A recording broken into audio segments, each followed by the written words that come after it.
Hi, Hex here. I am almost done with my Comic-Con sewing. If you saw my video for my summer sewing plans, you saw that even though I had made a shirt for my husband's Kingpin cosplay, it was a short sleeve shirt and he wanted to have a long sleeve shirt because that is what Kingpin wears in Hawkeye. And if you have seen the live action versions of Kingpin in Netflix, Disney Plus, you know that he has like a weird thing about his cufflinks. And I was like, great, it probably has to be a French cuff shirt. So I went back and I checked, and yeah, there needs to be cufflinks. It's like a whole plot thing. That's how she defeats him at the end of that fight, is by taking one of his cufflinks and using it to set off a bunch of arrows. So guess what I get to do? But I did order a bunch more of this fabric, and then I found this pattern on sale, so hopefully it works. This is the McCall's 6044, and if you look at option B, it looks like it has a French cuff situation going on. And then this was on super sale. It was like $2 or something. So I'm hoping this works because the clock is ticking and I don't really have a lot of time before Comic-Con starts. First things first, I need to remove the buttons off of the short sleeve shirt. I had to order these buttons because I wanted them to look just like the ones from the show. I couldn't find them in stores and I don't have time to reorder, so I'm just going to reuse these buttons. I was able to find Fisk's cufflinks online. The problem is that they were a custom job that was only done for the show, and the one pair has already been auctioned off like a million years ago. Now, someone does make these on Etsy, but they're like $200 and it's like 6 to 8 weeks lead time, and I don't have time for that, so I'm gonna have to try something else. I found this cufflink and button stud set on Amazon, and I think the little black stones look enough like the black stone in Kingpin's cufflinks that I can do something with that. Okay, here's what I'm thinking. These are the cufflinks that came in the set, and these are two of like the button, whatever they're called, because you know on tuxedos they don't have buttons, they just have holes, and then you kind of use these. So these are, if you look at the back, not that much smaller than the cufflinks. Obviously they're much shorter because they're just meant for like the two little layers of the shirt and not the whole cuff. But what I'm thinking is that I use this one, and it's kind of about the right size of the stone in Wilson Fisk's cufflink, and then I build the cufflink around it and then just kind of like glue it or fix it so it's flush. And then that way this part is still sticking out in the back, and that can be used like to actually fasten the two sides of the cuff together. And then that way it kind of gives the same look as it. And I don't know, maybe if it doesn't work, well, then I have cufflinks. Yay. I bought some aluminum bracelet blanks and some metalworking and jewelry making tools, and it turns out that I am not a metal worker, so I'm going to be making these out of foam board. I did not show a lot of the process of my failure, but just we're going to do with foam board. I know how to work with that. I basically went and took the measurements from the auction and I sketched out the rough shape of what I want them to be, and now I'm just going to mark where I'm going to want the holes for the studs that I'm going to be using as the stone slash fastener on these cufflinks. The foam board is going to act as kind of like a surround or an extender to the actual metal cufflink that I bought. And so I want it to maintain as much structural integrity as possible because I do not want this to fall apart. It is going to be kind of at a weird part of the shirt. You know, it can be a big stress point.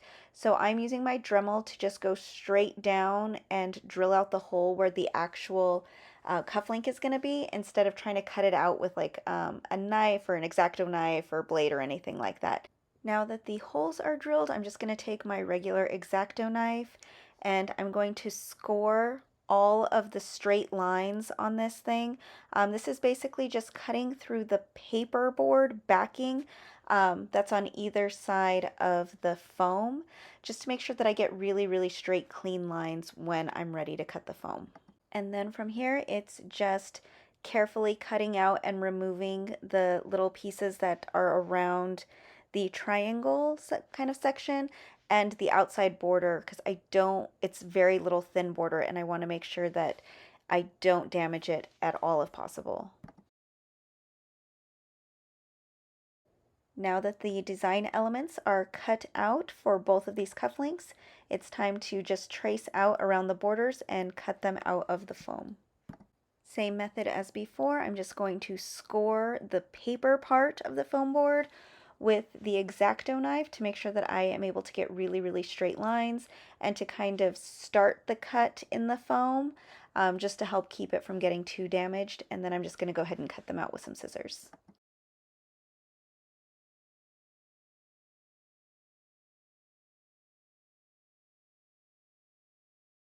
So if we look at the cufflinks again, you see there's all these kind of horizontal groove lines on there. So I'm just going to go ahead and score this paper again with an X-Acto knife.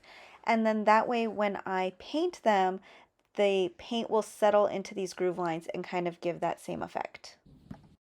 I went over the areas that I scored with some black paint, just making sure that I really, really got it into all of those little grooves. Once the black was dry, I went over them with a base coat of silver. If you look at the ones that were used in the show, they do look a little bit tarnished, so I wanted to give it kind of that multi-tonal metallic look. Once the silver was dry, I went over it with this antique gold color and really not quite dry brushing, but just a lot of really thin layers because I did want some of that silver and that black to shine through a little bit so you could still kind of see it and it would give it that kind of depth and look more like tarnished metal than something that was just gold. Attaching the button studs was actually pretty easy. I basically just pushed the stud in through the hole that I had made, and then I filled the hole up with E6000. And once I had a really good coating all around the base of the stud, I pressed it down and made it flush from the front. And so that way the back of the stud that could fit through the shirt cufflinks was poking out through the back. And there you go, cufflinks. All in all, I'm pretty pleased with how they turned out. I didn't get any video of me actually sewing this shirt because I had to finish it super last minute, so please accept this dramatic reenactment. Okay, here is the shirt complete. There are some things on here that I wasn't super happy with, but you know what? I don't have time anymore. So on the pattern, you see where like there's the two lines on either side of the buttons. I had just assumed those were stitching lines.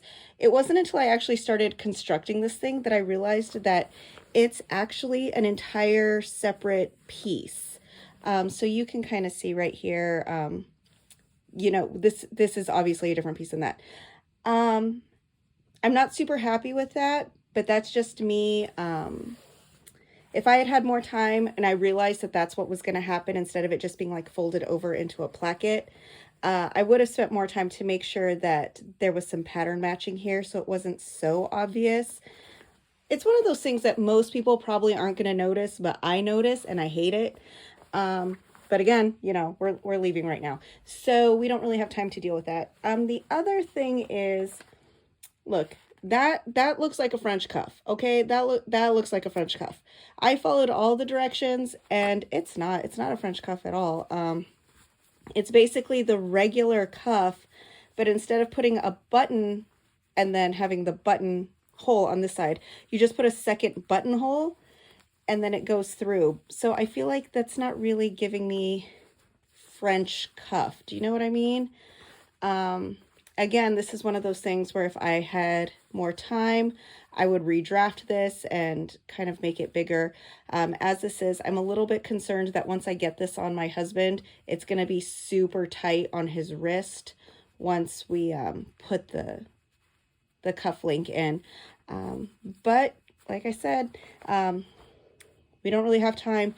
Yes, it could use a nice iron, but I'm gonna just shove this in a suitcase, so it doesn't make any difference. I'll just iron it when we get to the hotel. I think when it comes to cosplay, you're your own worst critic. And there's a lot of things on this that I wish I had had more time to do or had better skills to do. But at the end of the day, my husband had a great time at Comic Con. He spent all of his time scowling at all of the different Spider-Men. He even got to walk the runway at the Her Universe fashion show. So I guess you could call that a success. It's been a while since Comic-Con. I guess this year just really got away from me. But seeing all of the trailers for Echo reminded me that I really needed to finish this video and get it posted. In fact, I have a second Kingpin cosplay video that I need to finish editing and get online from when we went to the Hellfire Gala, and it's that outfit. So thanks, ADHD. But also, thank you for watching, because these videos are really all about my need to info dump. And so every person who watches these videos saves some random stranger that I would run into, you know, in a waiting room or a parking lot or something, that I would feel the need to tell all of these things to them. So right now I have two of these Hawaiian shirts in a short sleeve and long sleeve variation. I'm not 100% about either one. If I could figure out how to kind of combine both of these patterns into one master pattern, I think I would be really happy with that. I do have enough fabric to try. I haven't decided if it's worth the effort, especially if someone isn't even going to shave his beard. But the other thing is, with Echo coming out, maybe Kingpin is going to have another really cool outfit or look that we want to do instead. We do have passes for Comic-Con again this year, and we haven't really decided what our plans are going to be, if we're going to cosplay, how many days, if we're just going to kind of be a little bit more chill about it. But rest assured, as soon as we figure it out, I will let you know, because I will need to tell someone. Thank you again for watching. Bye.